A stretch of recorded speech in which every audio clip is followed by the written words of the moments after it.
Romo, suster, ibu bapak, saudari-saudaraku yang terkasih dalam Kristus, khususnya rekan-rekan mahasiswa, dan lebih khusus lagi para sahabat pengurus LP3KN.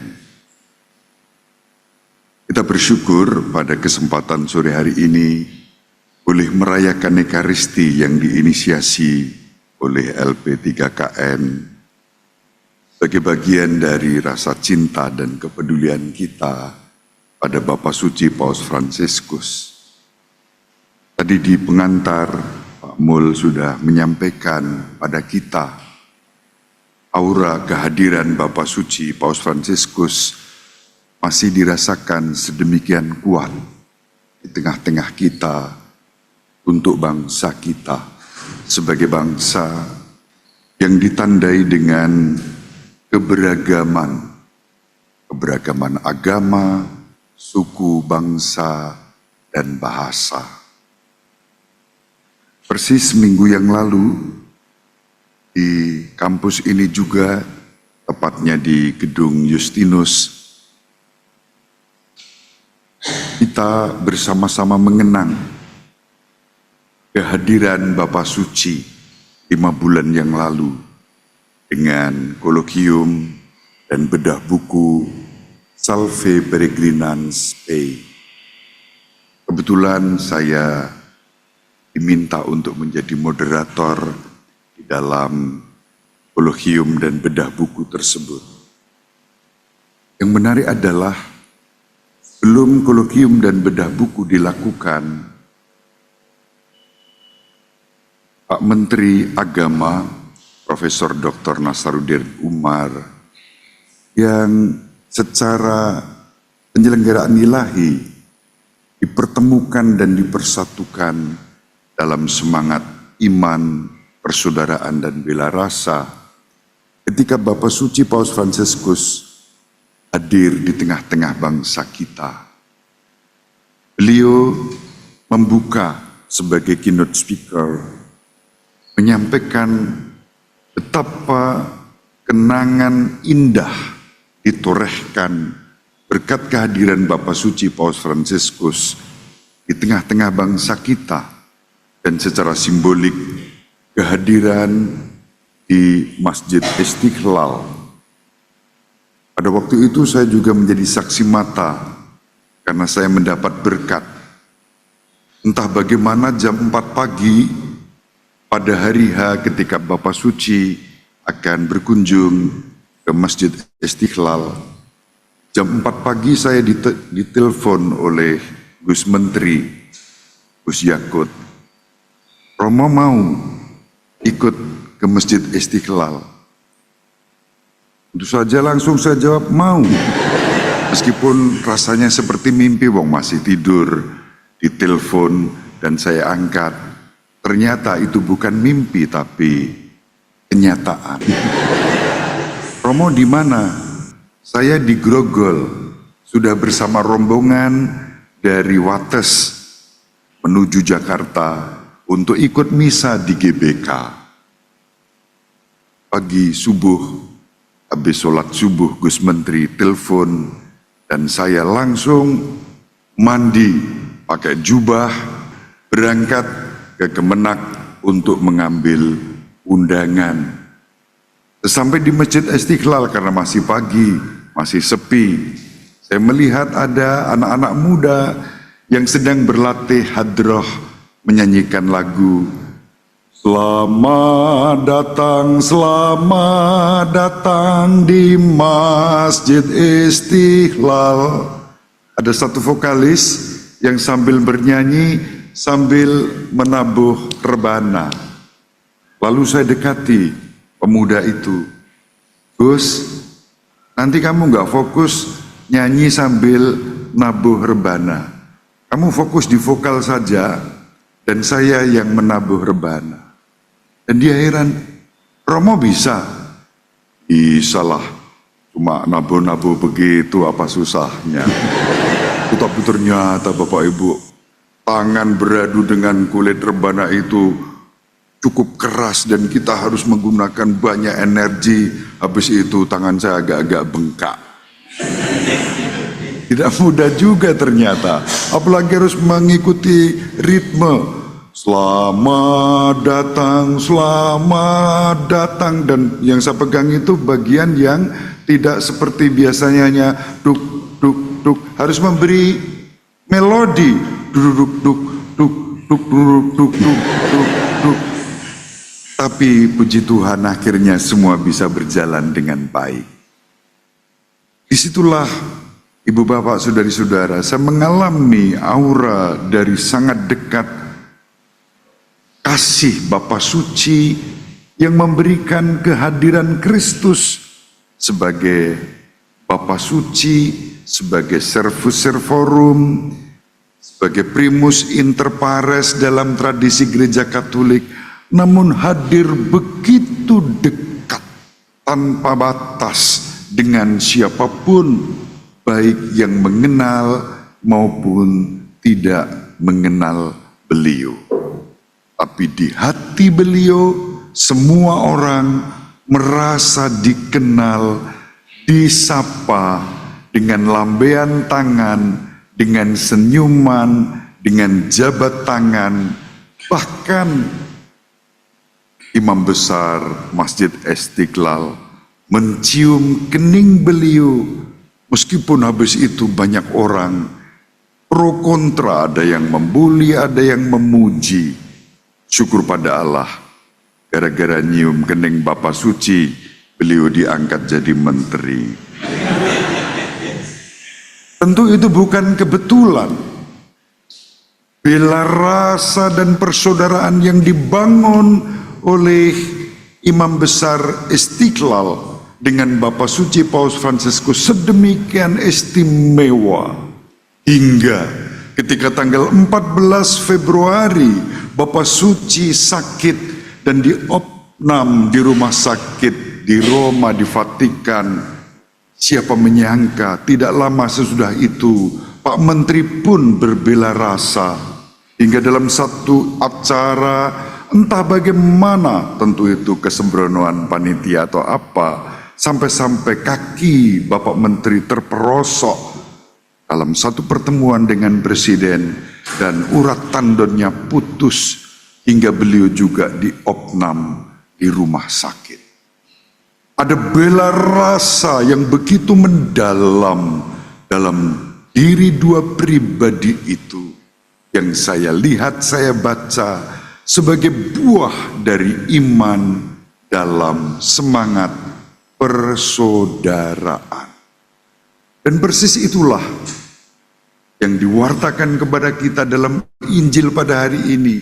Siapapun yang menerima Kristus dan mengimani Dia, dia akan diberi rahmat dan berkat berlipat-lipat. Bukan hanya nanti, tetapi pada masa ini. Injil dengan jelas menunjukkan itu.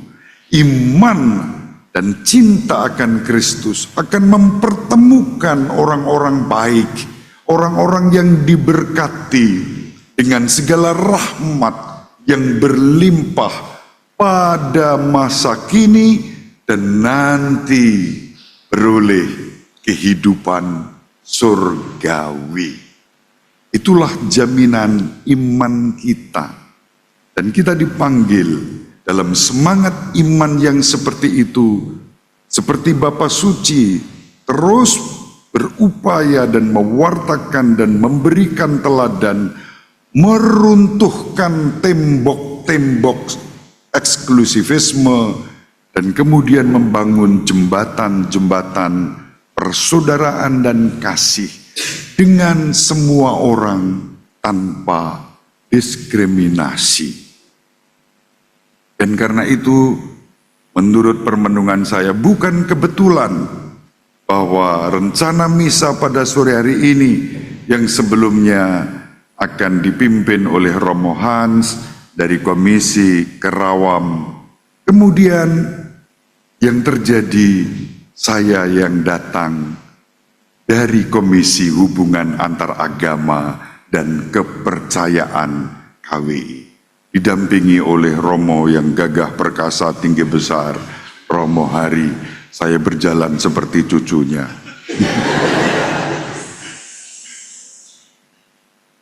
Persaudaraan di dalam iman akan Kristus tidak hanya dibangun di antara kita sesama orang beriman, tetapi dengan semua orang, baik itu yang berkehendak baik, bahkan terhadap mereka-mereka yang barangkali masih diliputi oleh prasangka, prejudice, curiga, dipersatukan dalam semangat persaudaraan melalui kasih dan bela rasa. Kalau sore hari ini kita merayakan Ekaristi dalam rangka berdoa untuk Bapa Suci agar kesehatannya semakin membaik, tentu ini bagian dari kontribusi iman, persaudaraan dan bela rasa yang menjadi bingkai ketika Bapa Suci Paus Fransiskus berkunjung dalam kunjungan apostolik di bangsa kita, di tengah-tengah masyarakat kita pada tanggal 3 sampai 6 September tahun lalu. Kunjungan itu menjadi berkat. Seminggu yang lalu dalam kolokium dan bedah buku di Gedung Justinus, saya mengalami sendiri sebagai saksi mata dan jiwa 33 penulis beragama Islam dari generasi Z sampai akademisi dan guru-guru besar bersaksi menulis tentang Paus Fransiskus dalam buku yang diberi judul Salve Peregrinans Spei, Salam Sejahtera Sang Peziarah Pengharapan, dan salve itu ditujukan kepada Bapa Suci Paus Fransiskus, seorang ustadz yang menjadi salah satu penulis dan waktu itu narasumber juga, namanya Ustadz Miftah Rahmat. Beliau saya beri kesempatan, silakan Ustadz, karena sudah di ujung acara, bukan hanya cerita tentang apa yang ditulis, tetapi juga memberi tausiah. Lalu beliau dengan sukacita mengenang betapa Bapa Suci Paus Fransiskus adalah pribadi yang terberkati dan menjadi berkat juga di tengah-tengah keberagaman. Beliau berbicara dengan mata yang berbinar-binar, dengan wajah yang berseri, dengan hati yang penuh sukacita. Sampai-sampai sesudah beliau berbicara, saya mengatakan begini, Ustadz, saya perhatikan, saya sebagai moderator, saat Ustadz tadi berbicara tentang Bapa Suci Paus Fransiskus, wajah Ustadz sangat Katolik. Dan beliau tidak marah, tidak tersinggung, tidak merasa dibully, tidak merasa dihina, justru merasa diapresiasi. Justru karena aura iman, persaudaraan dan bela rasa mempertemukan semua dengan sikap hormat dan saling mengapresiasi.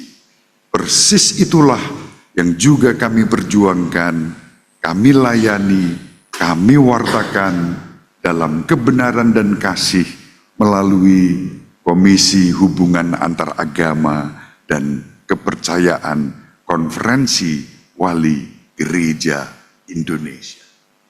Terima kasih Pak Mol atas kesempatan yang baik ini. Ini bukan kebetulan, tapi semua adalah penyelenggaraan Tuhan. Saya bisa berkhotbah penuh semangat ini karena tadi malam di sekretariat disangoni bakmi goreng.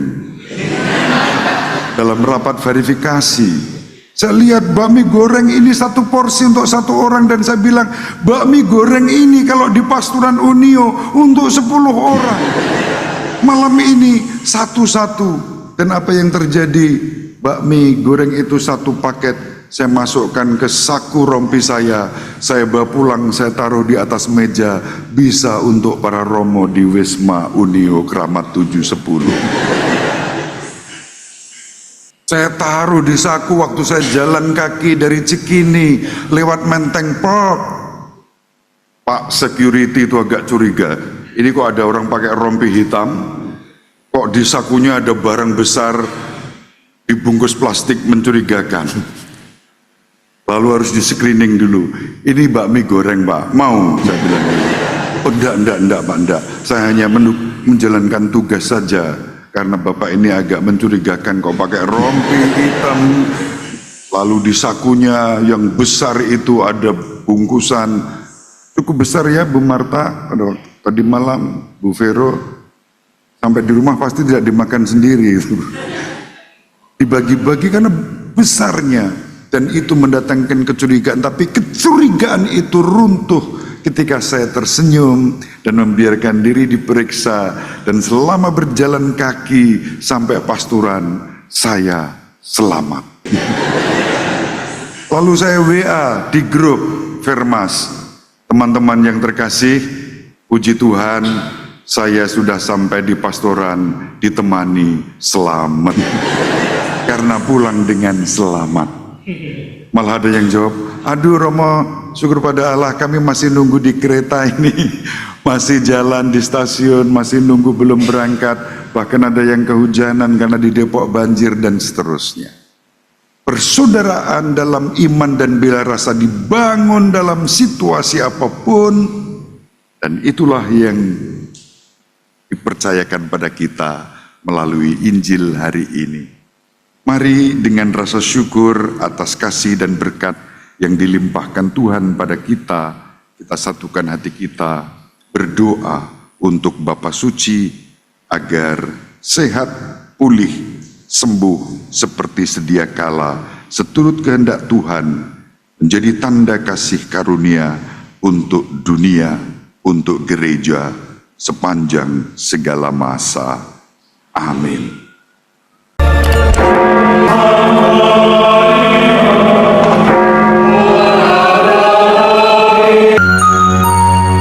Sahabat peradaban kasih yang terkasih, sampai jumpa pada episode berikutnya. Terima kasih atas kebersamaan kita. Salam peradaban kasih ekologis. Berkah dalam